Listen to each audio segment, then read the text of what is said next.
आपको ऐसा नजर आ रहा है कि 2024 या जो इलेक्शन 2024 जो है बड़ा डिसाइसिव मूवमेंट है पाकिस्तान के लिए और चीजें जो हैं वो स्ट्रीमलाइन होने जा रही हैं, वंस फॉर ऑल चीजें बेहतरी की जानिब होनी जा रही हैं? सर देखिए, मैं इंतखाबात के नताइज के बारे में तो बात नहीं कर सकता, हम्म। क्योंकि उसके बाद क्या होता है, क्या खिचड़ी पकती है, इत्तेहादी हुकूमत आती है, मखलूत हुकूमत आती है, क्या होता है। लेकिन जो कुछ मुझे रंग नज़र आ रहे हैं, वो कुछ हल्के हल्के शोख नज़र आ रहे हैं मुझे रंग। मतलब अदलिया का अपना एक अंदाज है हम्म। बात करने का, फैसले देने का। दूसरे इदारे हैं, उनके अपने रंग हैं। वो ठीक। सुपर इम्पोज है। तो ये दो बातें, तीन बातें जो है, इलेक्शन कमीशन अपने आप को खुद मुख्तार साबित करना चाह रहा है। हम्म। 10 से लेकर आज तक हम्म। अगर हम बात भी करते रहे पीछे, हम्म। तो मुझे लगता ये है कि शायद कहीं ना कहीं ये एहसास है कि हमने अपने आप को बहुत ही पीट लिया, अपने आप को बहुत खंजर मार लिए, बहुत खंजर जनी कर ली, अपनी शनाख्त खत्म कर दी हमने। हम्म। हमसे जो बाद में आज़ाद हुए, हम्म। वो कहाँ से कहाँ पहुँच गए। हम्म। हर एतबार से, जमहूरी एतबार से, इक़्तिसादी एतबार से, माशी एतबार से, ह्यूमन ग्रोथ के हिसाब से, सोशल सिस्टम के हिसाब से हम कितने पीछे रह गए। और इतने पीछे रह गए हम कि हम अब उनको सर उठाकर देखने पर मजबूर हैं। देखो, देहाती होता है कि ये कहाँ चले गए। तो मेरा ख्याल ये एहसास हुआ है, और अगर ये एहसास हो गया है तो बहुत अच्छी बात है कि अदलिया ये कहती है कि हम माजी का गन साफ करेंगे, जो मेज पर डंप है, फाइल है, भुट्टो कर दें चले, हम्म। वो हम साफ करेंगे। हम इंतखाबात को आज़ाद होने देंगे, हम इलेक्शन कमीशन को खुद मुख्तार रहने देंगे। हम अदलिया की जो आज़ादी है उसको बरकरार रखते हुए हम एक्स्ट्रा ऑर्डनरी एडवेंचरिज्म नहीं करेंगे। ये मुझे नज़र आ रहा है, क्योंकि वो एडवेंचरिज्म जो हम देखते रहे 7-8 चीफ जस्टिस के ज़माने में, वो मुल्क के मुफाद में कभी नहीं रहा। आप देखें, रिकॉर्डिंग से लेकर आज तक, भुट्टो से लेकर आज तक हाँ। जितने फैसले हुए हैं, सारे के फैसले पाकिस्तान के सियासी निज़ाम, माशी निज़ाम, समाजी निज़ाम और बैरूनी ताल्लुकात के ख़िलाफ़ गए, हम्म। और उन्होंने हमको बहुत जवाल पजीर कर दिया है। तो अब हमको उठ के बैठना है, उठ के बैठे नहीं है, हम कोशिश कर रहे हैं उठ के बैठने की। बड़ा लंबा सफ़र है यार भाई ये, और इस सफ़र को बहुत अच्छी तरह तय होना चाहिए। अगर हमने शुरू कर दिया है, पहला कदम उठा रहे हैं। ठीक। लेकिन ये भी बताइए कि ये जो भी बहरान पाकिस्तान में, जिस तरह की भी बहरान है, चाहे वो अदालती हो, कानूनी हो, आईनी हो या सियासी हो, इन सब में इस सबसे ज़्यादा अगर किसी ने सफ़र किया तो वो रियासत पाकिस्तान ने सफ़र किया, इस मुल्क ने सफ़र किया। और ये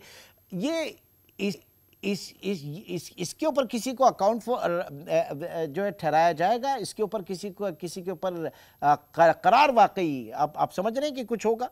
बिल्कुल बिल्कुल। मेरा अपना ख्याल ये है कि शायद कहीं ये बात, कहीं छोटी छोटी चिंगारी, एक फुलझड़ी आप कह लें, वो नज़र आ रही है, इस एहसास की कि कम से कम ये तो अंदाज़ा कर लेना हमसे हुआ क्या, हम्म। हमने कहाँ ठुकर खाई, किसने गलती की, कौन जिम्मेदार है। हम्म। जिम्मेदार करार देना बहुत ज़रूरी है। हम्म। चाहे वो तारीख का ब्लैक बोर्ड हो, उस पर आप नाम लिख दें, या क्रामवेल की तरह लाश को निकाल के फांसी दे दें। ठीक है। वो हम कर सकते नहीं, वो हम कर सकते नहीं, जाहिर सी बात है। सही। और क्योंकि हमारे आइन में नहीं है वो। अब बात यह है कि एक तय कर लें आप कि वो सिस्टम क्या होगा जो तय करेगा कि कौन जिम्मेदार है, वो कौन लोग होंगे जो ये डिसाइड करेंगे कि किसने पहला गलत पत्थर मारा। 1956 में मारा, 1953 में मारा, जस्टिस मुनीर ने मारा, गुलाम गवर्नर जनरल गुलाम ने मारा, इस्कंदर मिर्जा ने मारा, अयूब खान ने मारा। आते चले जाएं, बहुत नाम आएंगे आपके पास, सही। बहुत नाम और आएंगे और सब। ये भी बताइएगा, ये जो सीनियर तरीन जजेस के जो इस्तीफे इस वक्त सुप्रीम कोर्ट से आए, ये इसके भी असरात अब अदालती उसके ऊपर भी देख रहे हैं और पूरे उस पे प्रोसेस के ऊपर। देखिए, मैं एक बात बहुत पहले भी कहता रहा हूँ, जब ये जज थे, हम्म। और आज भी कहूँगा कि कुछ जजों की वजह से अदलिया का वक़ार जो बचा था वो मलगमेट हो गया, और अदलिया को बचाने का बड़ा बेहतरीन मौका इन हम्म। लोगों ने ज़ाया कर दिया। हम्म। तिकोनी बेंच कहता हूँ उसको मैं। तिकोनी बेंच ने जो फैसले दिए वो तो बड़े हैबतनाक थे। आइन रिराइट किया उन्होंने। कल भी मैंने एक जगह पे कहा था, आज भी मैं आपसे कह रहा हूँ कि उन्होंने आइन रिराइट किया, खास तौर से पंजाब असेंबली में इस क्लॉज पर जी। कि अगर आप पार्टी के खिलाफ वोट देंगे तो आप फ्लोर क्रॉस करेंगे और आपकी जो रुकती थी वो खत्म हो जाएगी, बिल्कुल सही है। आपने कहा कि उनका वोट भी काउंट नहीं होगा, कहीं पर नहीं है। इस पर बहुत डिबेट हुई है, टीवी पर भी, अखबारों में भी।